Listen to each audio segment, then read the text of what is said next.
In 1880, Confederate Colonel W.F. Foster was running for re-election to the Alabama Senate. To that end, Foster reached out to Lewis Adams, a Prince Hall Freemason and leader of African Americans in the predominantly black Macon County, Alabama.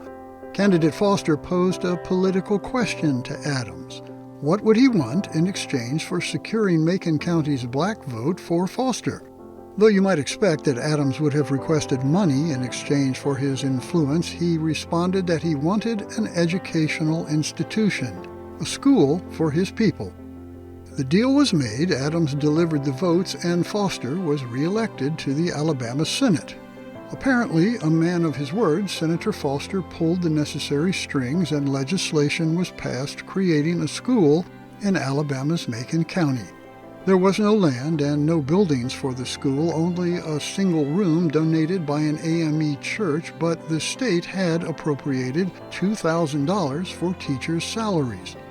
The search to find a teacher who could serve as principal and guiding founder of the school led to the Hampton Institute in Virginia, whose president recommended 25-year-old Booker T. Washington. And the rest, as they say, is history. Washington took the job, worked diligently to secure funds for the school, and in his second year, he was able to buy a former plantation that would become the permanent home of the Tuskegee Normal and Industrial Institute.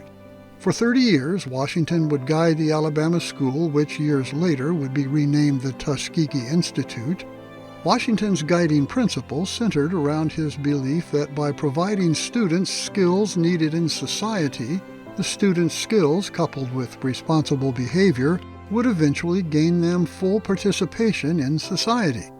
That philosophy appealed to wealthy white philanthropists and politicians, and in time, Booker T. Washington became a prominent national leader of African Americans. He was an advisor to American presidents, a strong advocate for Negro business, and an influential voice in the development of educational institutions throughout the South. It should be noted, however, that not all agreed with Booker T. Washington's philosophy. That fact was thrust into the national spotlight in 1895 in the city of Atlanta.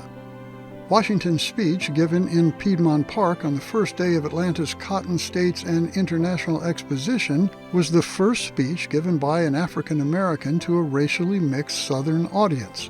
In his speech, Washington suggested that African Americans should not agitate for political and social equality, but instead should work hard, earn respect, and acquire vocational training.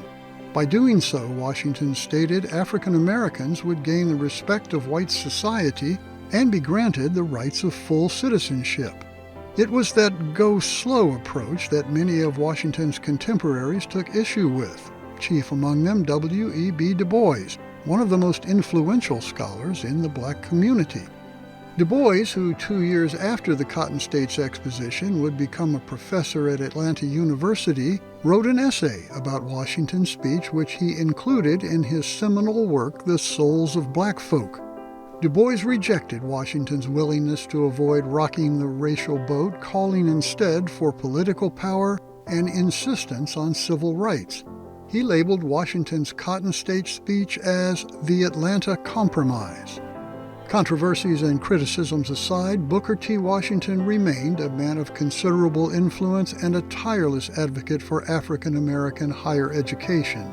He received numerous honorary degrees and awards for his work, including becoming the first African American to appear on a U.S. postage stamp and the first to be honored with a commemorative U.S. coin.